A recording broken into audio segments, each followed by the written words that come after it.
Hello everyone, welcome back to the channel. My name is Cordant. We are back for some more Rogue Trader. So, we are done with the Kiava Gamma Manufactorum. It was a very awesome level, I feel. Liked it a lot. We had our final battle here against the Fabricator Sensor Cubis Delphim. We did Heinrich's quest in this inside area.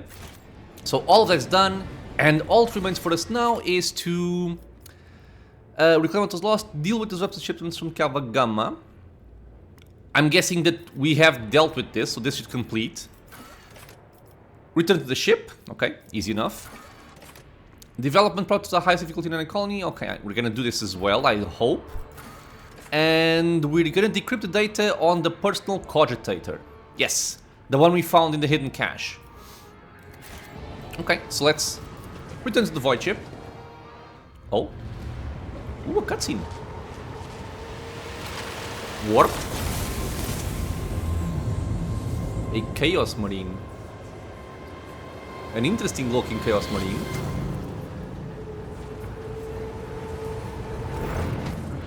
Sharp pain pierces your head and the light dims in your eyes. You smell smoke and burning. You feel a wave of nausea, your legs buckle and your knees hit the metal floor.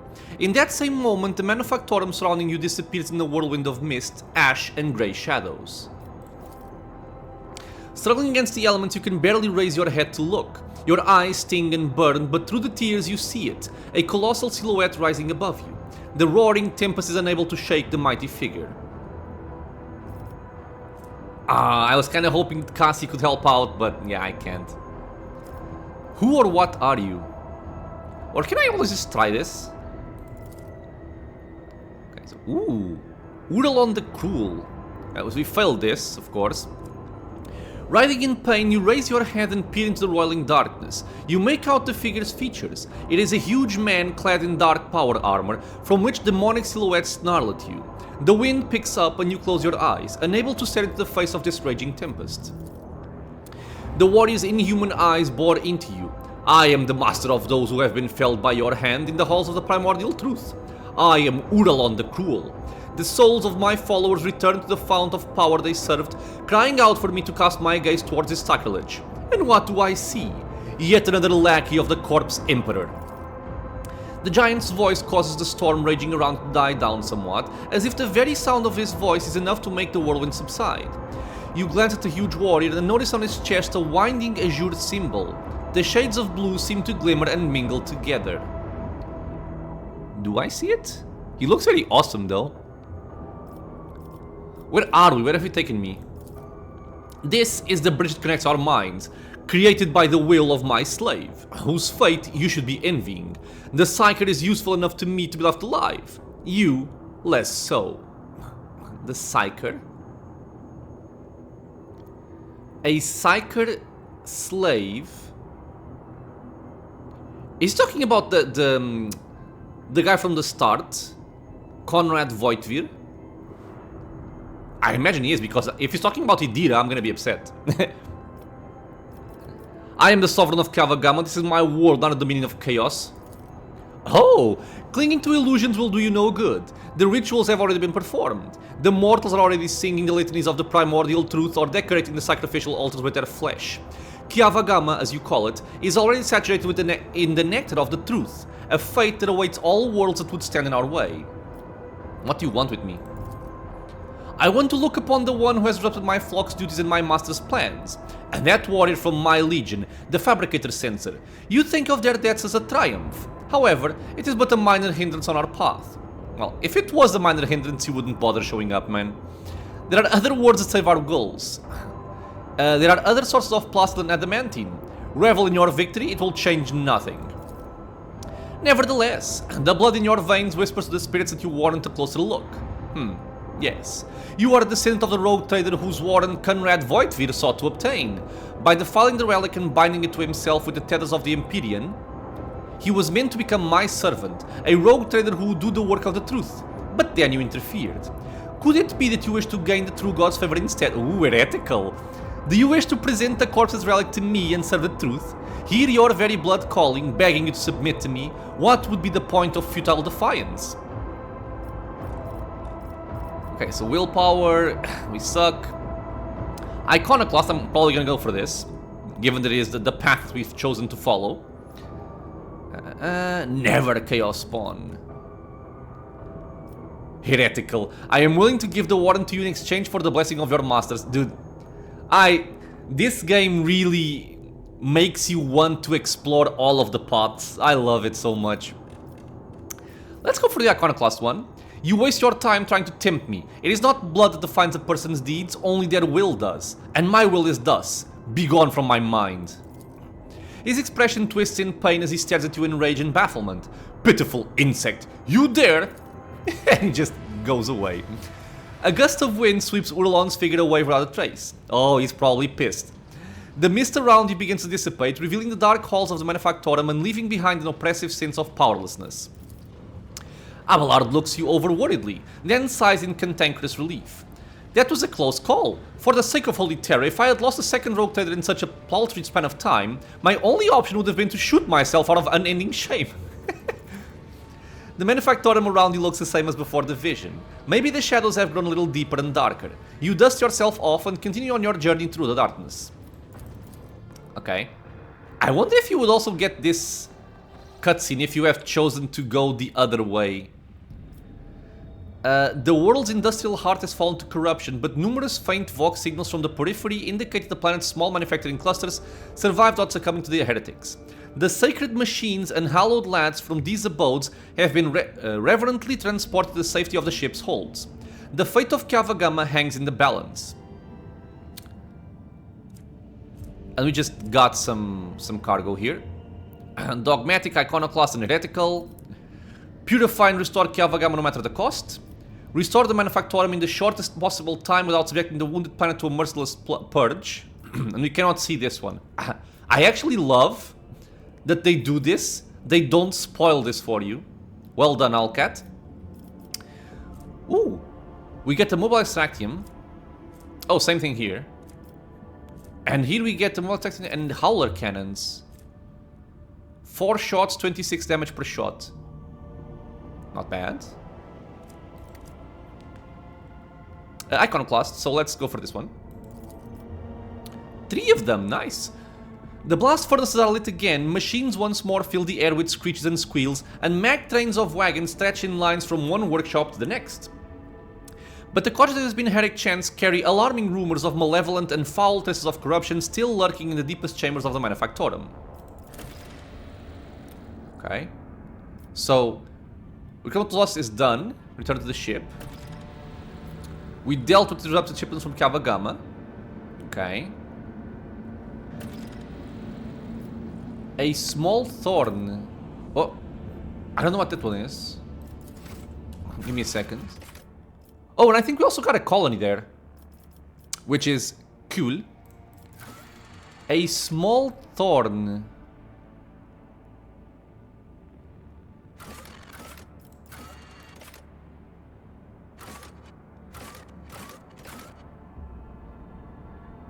I don't have it.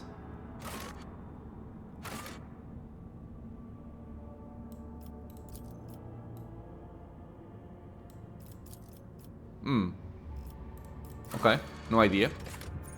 So we are left with this generic one, and we can also decrypt the data on the personal cogitator. We're gonna go for that. But before we do so, we have a new colony. So let's look at the colonies, actually. Cavagama gives us 1 efficiency, 8 complacency, and 1 security. The young rogue traders' decisive actions inspire confidence in subjects. Cool. We get restoration. The manufactorums of Cavagama have been damaged and tainted by the procedures of the heretic Delphim. A renowned tech architect, the fugitive aristocrat Barabas Kilius, is offering to enter the rogue trader service as a planetary steward and restore the world to its former production capacity. So these are exclusive. Cursed Boots. Oh, heretical. Whenever the wearer enters turn, they deal number of adjacent creatures warp damage to each adjacent creature and to the wearer themselves. That sucks. And the wearer also deals an additional heretical rank warp damage to enemies. I still don't think that would be worth it for Idira. Efficiency, plasteel, mechanisms. Cool. We do need more of those, I think. We got 2. Oh, we got 2 from here. Oh, nice. This will influence my choices for the other projects then, god damn it. Blessed are the weaponsmiths. Great trials are ahead and we must steel ourselves to face them. The rogue trader will sign a mutual aid agreement with the quaestors of the Departamento Munitorum. These outstanding theoreticians of warfare will supervise the repurposing of the planet's manufactorums for the production of weapons and military equipment. In the jaws of lathe machines and the wombs of alloy vats, soulless plasteel will take on its highest and most perfect form, that of a weapon. We get the Dark Marchesa. 15 to 20, 45% armor penetration. Looks good. Oh, it never overheats, so we can just spam area of attacks.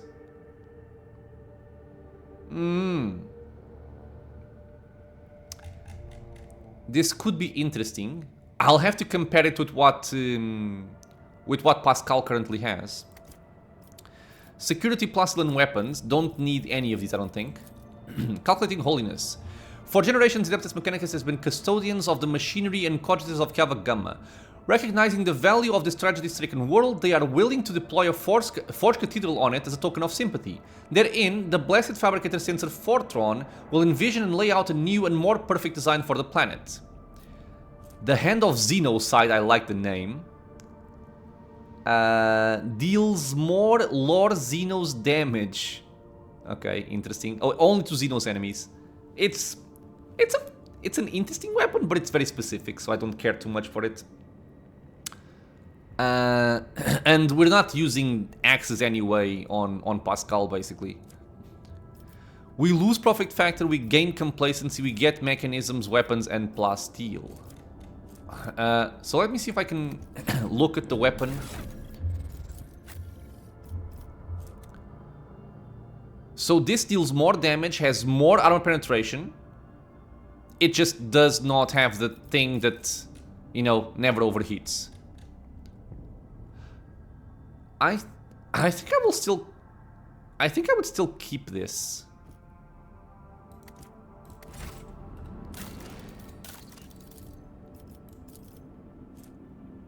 Yeah. Less damage, less armor penetration. I think the other weapon's damage is 25 to 30, which is a big difference. 10% more armor pen.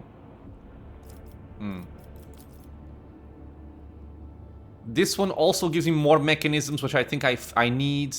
More efficiency. And this one I don't want, because I don't want to lose profit factor here. Okay, we'll go for this. Okay, so before we look at the other colonies, let's actually go to our Void Ship Bridge and decode data slates, as that is one of our quests. And hopefully they will provide some interesting information. Okay, so we want to go here.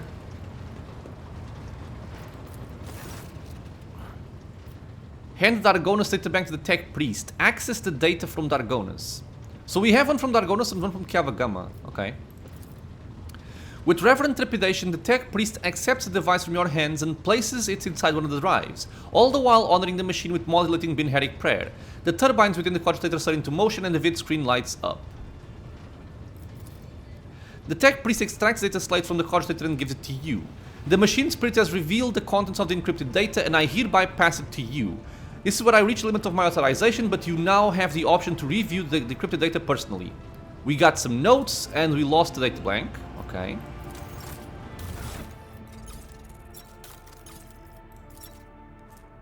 Theodora von Valancius' personal notes. Deleted, entry damaged. Rogue treated like a lackey.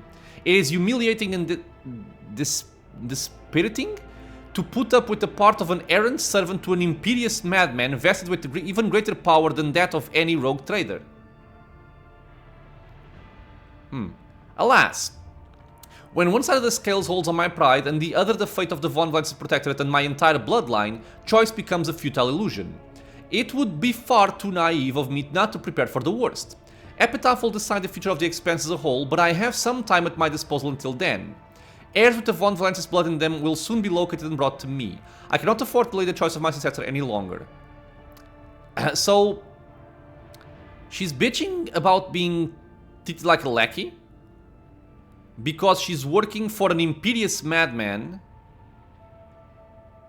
Is she calling about Epitaph? Is Epitaph the Inquisitor? Where can I see this stuff?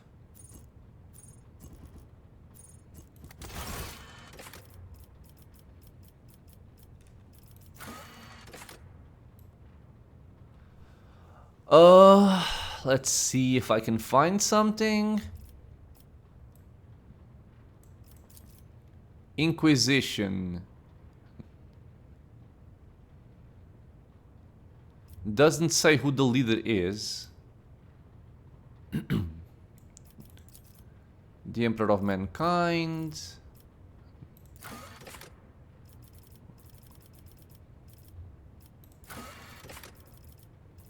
Damn it.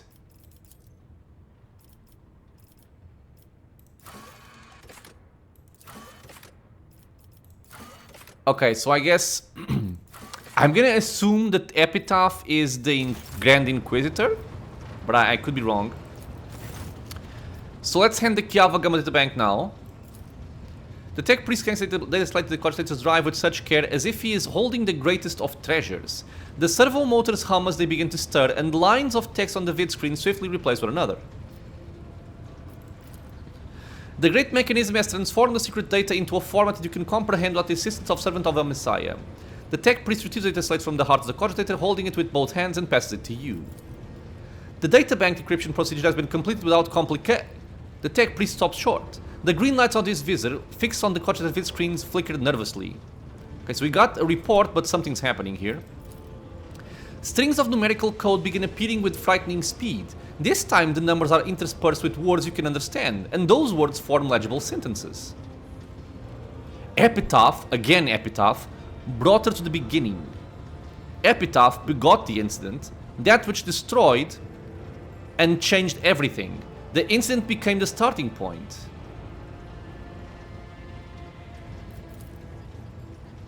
The incident breathed life and marked the beginning of all. It marked the beginning of Nomos. It created Nomos. The hell? The tech priest, now alarmed, is tapping the keys on the control panel. His Benheric prayer gives way to distressed whispering. Unacceptable deviation. Violation of the sacred protocols. Possibility of tech heresy. Omnissiah, shield us from all heresy. Okay, that's done. A few moments later the vid screen darkened and flickered to life again. What was that just now? The imperfections of Vox transmission make the tech priest's voice sound even more worried. A catastrophic mistake. A heinous violation of the purity of the hallowed code. This mechanism is touched by heresy. It is branded and tainted by it. Now the machine spirit produces code as before, and yet... Lord Captain, heed my plea. All operations on this machine must be halted until the Engineer Prime has inspected it. I saw a word among the lines of code. Nomos. What's it mean? That is a mystery to me. If this mechanism truly is tainted, then could it be? The tech priest Mechadendrite jitters anxiously over the control panel. If heresy truly has taken hold of this machine spirit and scorned the Omnissiah's every tenet, then the spirit's madness could be such that it has chosen a name for itself. But that is nothing more than my hypothesis. Your incompetence is appalling. You will report this to Pascal. The tech priest bows guiltily and his mechanical voice becomes hollow and dejected. My knowledge is insufficient to cleanse the code of this mechanism. I will inform the esteemed Engineer Prime of this disturbing development. Only he has the power to expel the heresy from this corrupted machine spirit. Okay, so first of all, let's check out our preliminary report here. Reporter, Unit Q590 Research Group. Subject of study, active samples of the terrible disease. Assigned name, Tech Blight. Effect, the Tech Blight is capable of corroding... Well, this is a long text. Of corroding matter and destroying it from within at terrifying speed. This deadly plague infects mechanisms as well as any metals and other materials used as their bases. No technology known to the Crimson Priesthood, neither gifts from the Great Omnissiah nor heretical products of Xenos, can withstand this onslaught. The disease poisons and warps the very essence and taints the code of sacred mechanisms. Observations. The Tech Blight triggers an effect that is repulsive at its core. It transforms metals into horrific forms of an unpredictable nature. During testing, it demonstrated the ability to fuse solid matter with organic objects, creating something new as a result. The phenomenon was assigned the name Tech Splicing. I guess this is what was happening at the Manufactorum, where the Tech Priests had those like pussy masses or lumps of mass on their bodies. Method of transportation. Ceramic capsules. Burned clay is the only thing that can contain the pestilence. Extra caution must be taken given the container's fragility. Any damage might result in an uncontrollable outbreak. Damaging the containers is unacceptable. So, they were actually trying to like engage in chemical warfare or something. Current stage. Tests to subjugate the Tech Blight to his will and turn it into a weapon subject to Omnissiah's wisdom. Test result assessment, success. Note, the test triggered an event recorded under the name Incident N87204. The quest for knowledge in his name will continue. Hypothesis 1. The Tech Blight was created in the darkness of unknown worlds, away from the eye of the great creator. Hypothesis 2. Any taint that exists to harm the machine god's creations can and will be bent to his will. Alright. Well, we're just about to level up. Okay, let's talk to Pascal then, see what he has to say about this.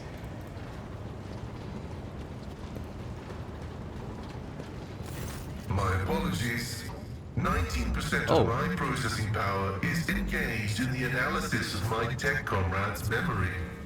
My response time may be longer than usual. What is this?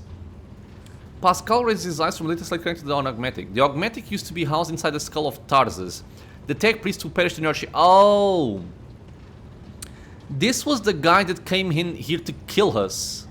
I guess I should have spoken to Pascal some time back. Have you found anything out? The data is scarce. His identification code is the same as mine, and his memory contains data confirming that the assassination did take place. Unfortunately, some of his memory was damaged by pulses broadcast by his battle harness. I can assert with some confidence that he was who he claimed to be, and that he served the Deus Mechanicus earnestly and eagerly. He gave off the impression of a paranoid madman. Notwithstanding his permanent state of agony, he was not cognitively dysfunctional. His desire to immediately destroy the object he had deemed profane was partly dictated by his engrammatic augmentics, which were receiving imperatives from his battle harness. In light of the oddness of our matching identification codes, I find merit in his hypothesis as to the existence of a clandestine malevolent agent or conspiracy operating inside our fraternity.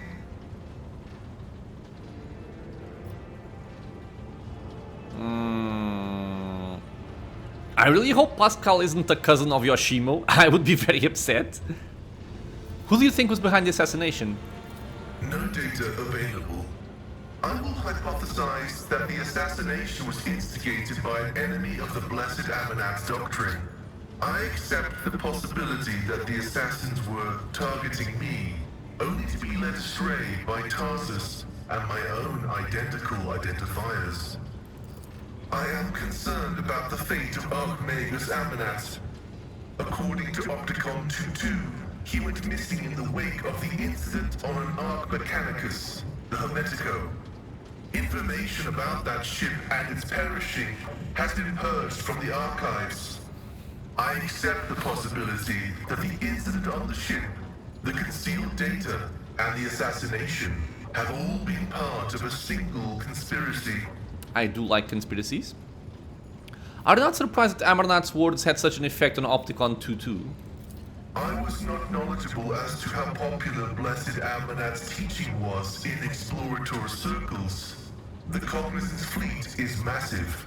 His ideas might have found a larger following on its periphery than in the Mother Squadron. Amarnat was a believer and he caused a schism. Tarsus was a believer and turned into a zealot. Fate can be dangerous. Of course, faith is dangerous. Faith is the prerogative of the spirit, and a spiritless mind is an enemy of all existence. Without faith, there is no meaning in anything, no point to any aspirations or limitations. But faith can take different forms. I swear, whoever came up with these companions and wrote their dialogues and whatnot, they were inspired. This is so cool. The form of prohibitions established by unknown elders. The form of an audacious violation of those prohibitions.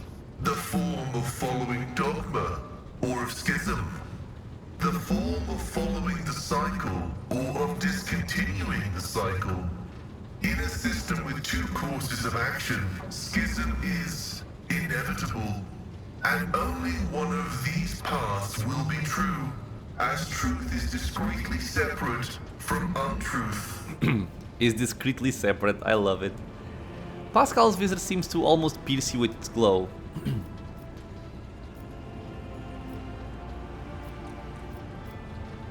Okay, a lot of options here. Yeah, we basically entered the religious debate. I imagine that this one will not lock out the other ones. Did Amarnath believe the elders to be in error? Amarnath did not reject any one specific prohibition, but found their cumulative effect to be oppressive. The system of rigid limitations had confined seekers of knowledge to a circular track, spelling doom for the thinking mind. And that cycle of repetition had to be broken. That was why he was dubbed the Messiah of discontinuing. I kind of agree with him.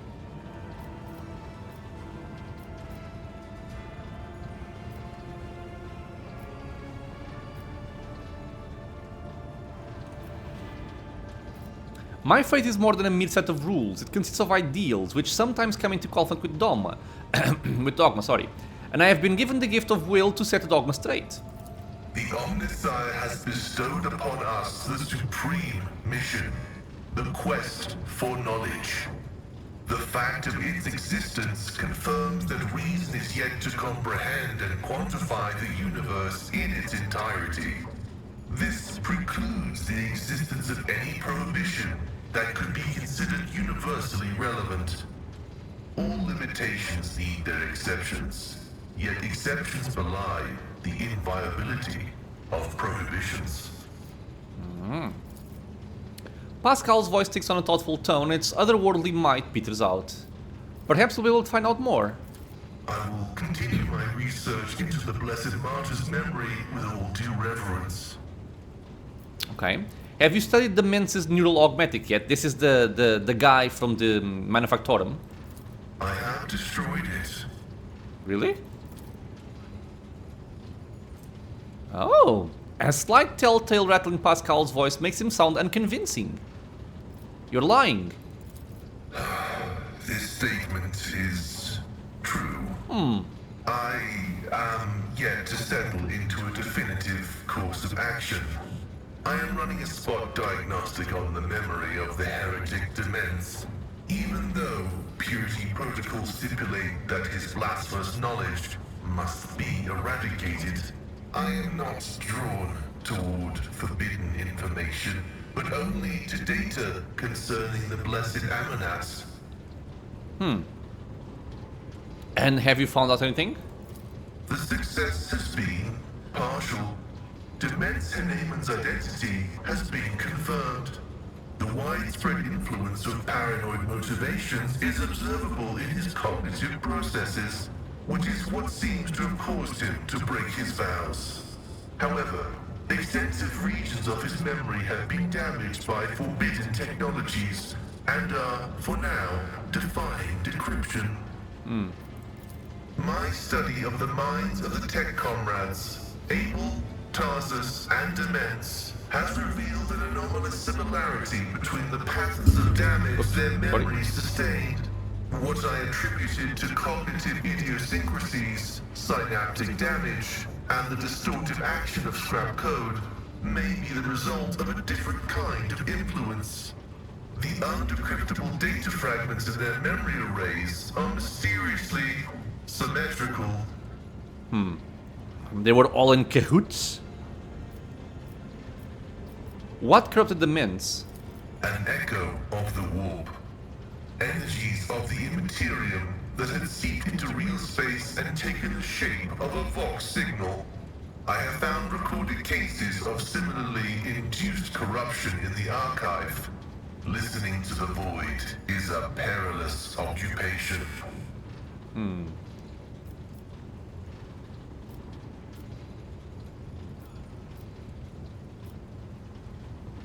But you did want to know what he knew. You were interested. The quest for knowledge is our mission of highest priority.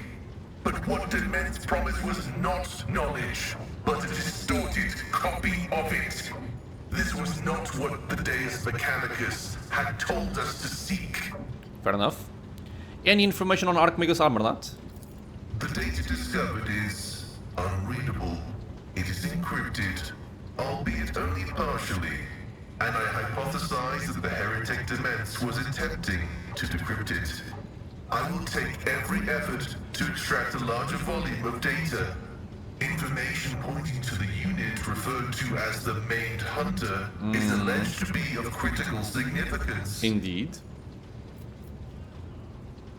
Has it ever occurred to you that all these events may be part of Amernat's plan?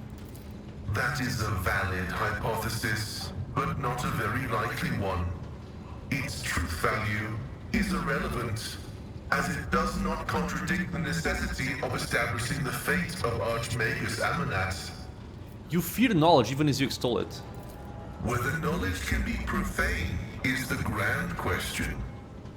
Lay people find comfort in the delusion that knowledge is merely information. That in and of itself, it is harmless, and only turns dangerous when it falls into the hands of the wicked.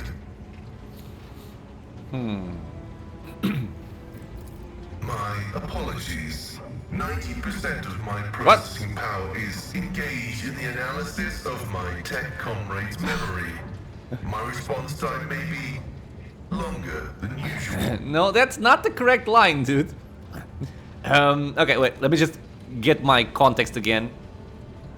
We're talking about knowledge being profane, but that is not what I have seen. I have seen knowledge gnaw away at the minds of those who let it inside them, yet I seek it regardless. Why? Perhaps because there really is no apostasy in knowledge. It is dangerous, yes, but not forbidden, for it was created by the Omnissiah. Your Omnissiah does not speak to you, so you wander about in the dark. Embrace the light of the Emperor, and the true God will show you the way damnation lies. This is too dogmatic for me. Not all knowledge comes from the Omnissiah. Some is rooted in evil, and it's nothing but a threat to humanity.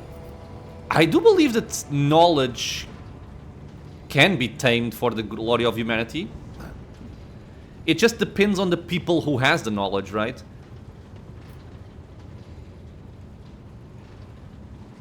You seek knowledge because it's what you enjoy doing. So do what you enjoy, otherwise what's the point of living?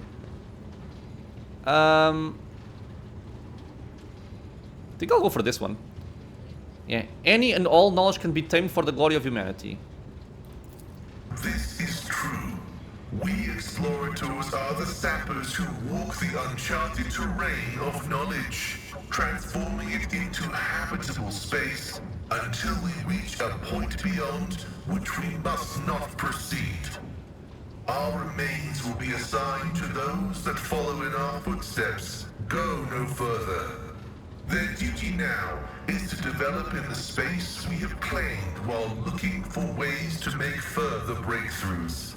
Failure must never stop us, for failure is an acceptable outcome.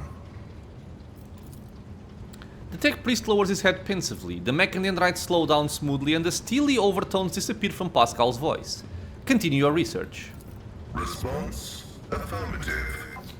The decryption will continue with diligence and caution. May your labor... Okay. Very interesting. And now we're gonna go to something that's causing me a lot of grief. I'm actually just gonna quick save this. And it is basically choice paralysis. Because I looked over my colonies the other day to try and choose what I wanted, so I wouldn't waste a lot of time here with you guys just looking at me making decisions. And I had a couple of thoughts about this. So for Foulstone, I was thinking about getting Shrine. Not because of the Hammer of Epiphany, this doesn't really matter all that much to me, but it gives me a lot of bonuses here, which I approve of. I do need more Profit Factor though. The Crusade does give some interesting things, but it's only specifically against warp encounters as well as demons, which I'm not exactly sure how often it's gonna occur. It's a type of knowledge that, it's a type of choice that you can only really make after you finish the game at least once, I feel. But yeah, security for all colonies is not bad, naturally, but I don't think I'm gonna go for this one. And in Drusus' Footsteps, we get Accuser of Sin. This basically doesn't matter for our party. Profit Factor plus 3, though, is quite nice. The Drusian's reputation goes up and complacency goes up. I'm actually kind of considering maybe this one because of the Profit Factor and complacency. Although affects the amount of Profit Factor produced by the colony and the speed of production, and increasing and decreasing them by 10% for each point of complacency respectively. So if I understand this correctly, the more complacency I have, the more Profit Factor I should get. Can I see it here, actually?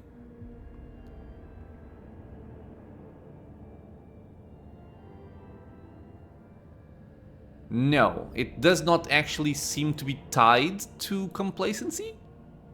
Unless it's the other choices here.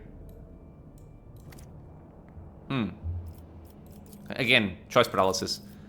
So for Janus, I was thinking about, and this is actually a big one, because this will tie in with reputation with the factions, and that's a big decision. Over here, I was looking at the Rose of Zamerkand. Gives us Profit Factor, gives us chemicals, gives us a cool grenade here that deals some damage and provokes each character in the area of effect to attack the nearest ally if they fail a willpower resistance test, which I think can work out very, very well based on what we've been doing with Cassie recently, with her debuff plus the point of curiosity and whatnot. I like it a lot. It does require, though, reputation with Catholic Emission, and requires it at 29,390. And I believe that even if I sold everything I have, I cannot reach this value. Still, I might actually go for it. We're going to discuss that in a second. In Dargonus, I was thinking about Sordid Goods. This gives me reputation with the Fellowship of the Void, Profit Factor, and a... doesn't seem very interesting canon here. But we also have the Casbolican auction, which does give me more reputation here as well. Profit Factor and an Aldari weapon, which I don't really care too much about. So I'm basically choosing between the Fellowship of the Void or the Casbolican mission. And these two, hopefully, do not block the third part. Well, even if they did. I've already chosen Shield of the Emperor, so I cannot choose Filth of the Expanse, so I don't need to worry about this. Yeah, so you can only choose between Prophets for Water or the Adeptus Arbitus. Initially, I was considering Prophets for Water because we get frag grenades here, efficiency, and we also get some mechanisms. But apparently we also get some mechanisms from Kava Gamma, so it's less important that I go for this. I might actually just go for this one instead.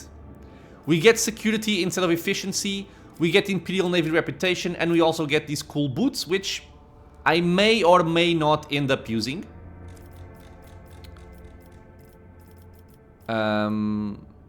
So yeah, I think I'll go for this.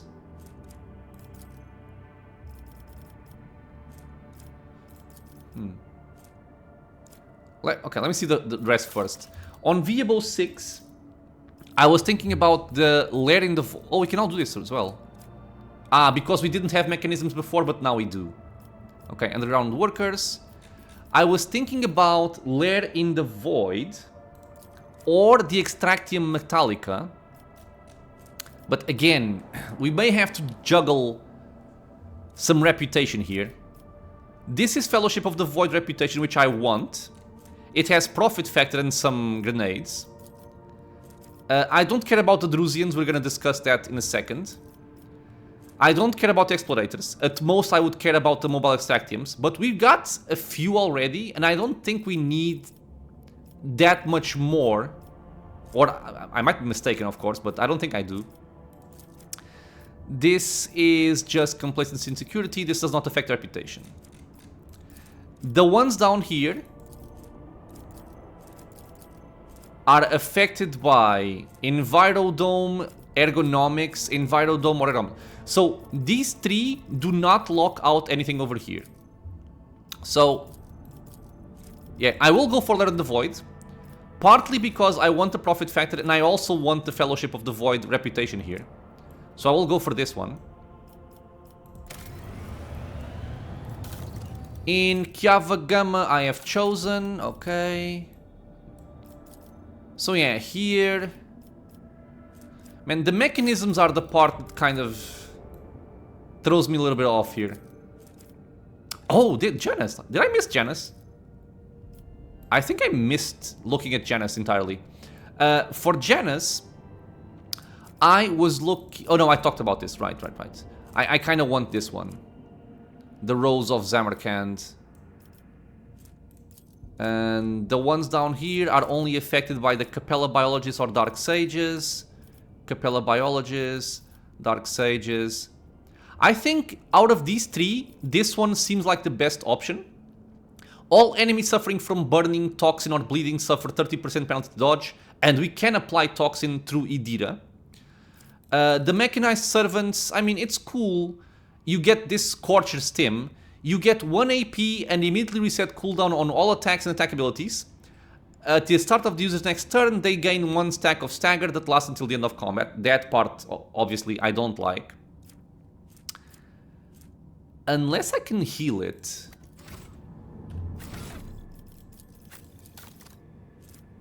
Actually, wait.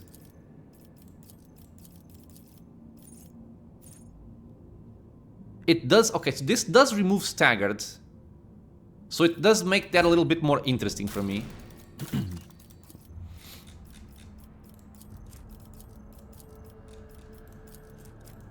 What was I looking at, actually? Ah, this part here. So I actually kind of like this. But it's not really mandatory.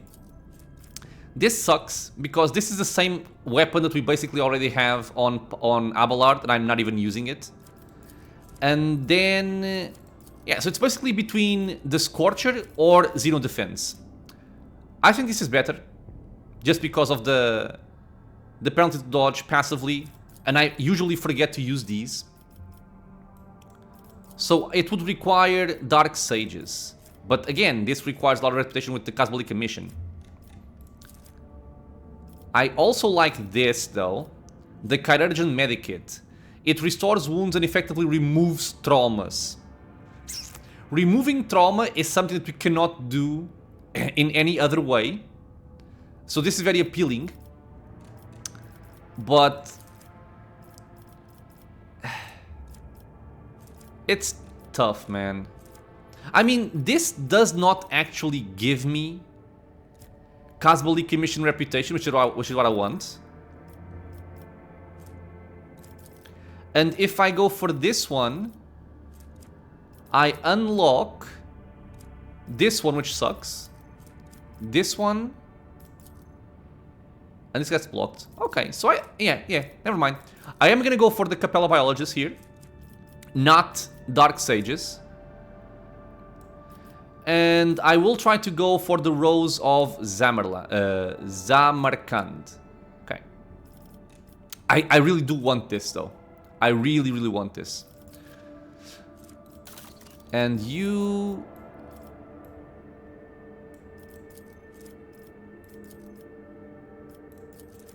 ah, right, the complacency.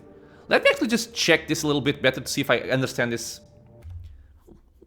Okay, so if I understood it correctly, it apparently gives a percentage more of profit factor that this colony produces. How do I know how much profit factor I'm getting? That's what I don't know. Because it doesn't say here.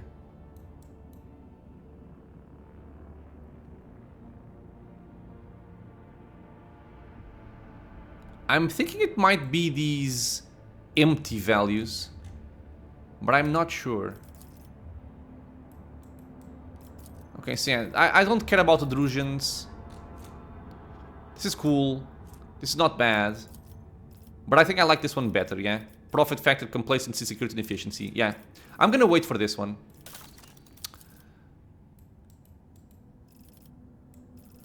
I will want to do this as well. On Dargonus.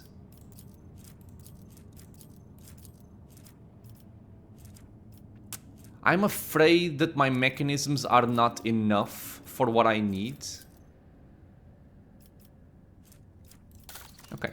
So let's actually look at the merchants here. And I will explain why I'm looking for some reputation with certain factions. Because they do have a lot of very, very good items. I'm just not sure if I'll be able to get them. That's my main concern here. So if we go here... So first of all, the Drusians. Looking at these guys, they have a heavy flamer, which I'm not using. They have a ring that shoots, don't care. They have Roaring Thunder, which is kind of, I guess, kind of cool. Deals more damage and grants a 10% stacking chance to stun an enemy for 1 turn for each point of damage with deflection. Can be interesting. Although it does have a ground slam. This attacks a little bit more forward, but it doesn't have an AoE, which I think I'm gonna miss if I'm using this. So don't care for it. And then the Condensed Carapace, 42% armor on a light armor is quite nice. It increases the critical hit chance in melee by the agility bonus, which is not something that we really want for our characters. So all of this is irrelevant for the most part. The Explorators, we can actually get this axe right now, which I have to equip on Mr. Pascal. Speaking of which, I need to do something here before I forget. So Pascal, I want to swap the weapons, unequip. What the hell?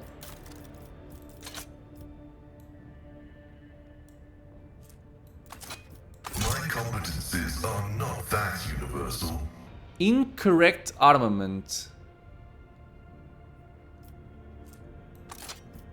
The order is contrary to dogmatic protocols. I cannot place a ranged weapon on one hand. On this hand, I mean. Because I kind of wanted to go for dual combat on him. Well, this messes up my goddamn plan. Did they change? I think they changed this at some point. Okay, well then...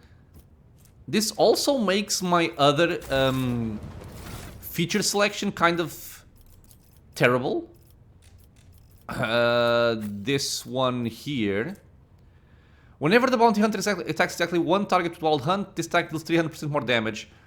This has only been available to me on the axe, not with the plasma gun. So this sucks then. Or it's bugged. Because I feel like it should work with the plasma weapon as well. Or the ranged weapon for that matter. Okay, well anyway. Let's go over here again.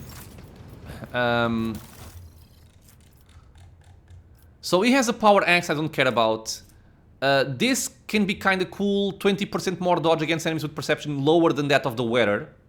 Sure, but not really something that I'm very much looking forward to. I mean, I already have it, by the way. I'm at 13, never mind. The Arcraft I don't use. This one gives you 1 AP for each consecutive turn that the wearer has not spent MP. Stacks up to 5 times. It sounds cool, but I feel like it's gonna be hard to make it work. This one, getting some wounds from combat stimulants. I don't really use them. I should, but I don't use them. Deadly Repeater, you have 30% chance to gain one more attack action after a kill. I don't like randomness. It's not a bad weapon though, but I'm not gonna go out of my way to get it. The Force Field Emitter is run and gun, cover efficiency, don't care. Focus Melta weapon, a lot of damage, a lot of armor penetration, but, you know, low range, low rate of fire, low ammo. Don't see myself using it. And then finally we have this Tempestus Carapace. 65% armor is quite good. 4 armor deflection, nice. Plus 2 deflection against range attacks, awesome. And 10% and 10 more toughness, very good. But it's rank 21. So unless it's very easy to reach this amount, like by going up just a few points, I don't see myself putting more reputation into Opticon. The Imperial Navy, we can actually do this right now, because they only take these Void trophies, which nobody else takes. So I can just do this and just give them all to them. We get 8,000 reputation right here. Can trade that. And we actually get some cool other things, but we don't have the profit factor for them yet. God, this is expensive, Jesus. Okay, so now, why do I like these two so much? I'm gonna start with this one here. So, for the Fellowship of the Void, I can actually purchase these. Not sure why I'm not using them. It's because we can see here this one, the Swashbuckler Cloak. Whenever the wearer has 2 melee weapons equipped, they gain 10 weapon skill and 15% critical damage. I think it could be at some point interesting for Abelard. What is this? They changed the icon, I think. Okay. Drukari weapon, don't care. We can knock people prone whenever the wearer performs a melee attack after a range attack. It might happen, it might not happen. This doesn't matter too much, this doesn't matter too much, doesn't matter too much. Doesn't matter too much. Doesn't matter too much. But what makes this faction so interesting to me? And Grimoire of the Void. This Grimoire increases the chance of triggering Psychic Phenomena by 15%. So, I'm not bothered with triggering Psychic Phenomena, because this cannot kill Idira. It just gives some random effects. But we have some gloves already that every time you trigger Psychic Phenomena, you get extra Psi rating, which is amazing. And all warp damage dealt by its wielder is increased by 2 times the willpower bonus. And we can get the willpower on Idira up to kind of incredible amounts. So this is something that I really, really want. And to a less degree, if we go all the way down, we have Carnage. It's a one-handed weapon. It has decent damage and very good armor penetration. It doesn't have Brutal Strike, it only has a swing, which is less good. But each successful hit with this axe increases the critical damage of this axe by 25% until the end of combat. It doesn't say here that it stacks, but I'm pretty sure it stacks, right? So each successful hit, it should stack.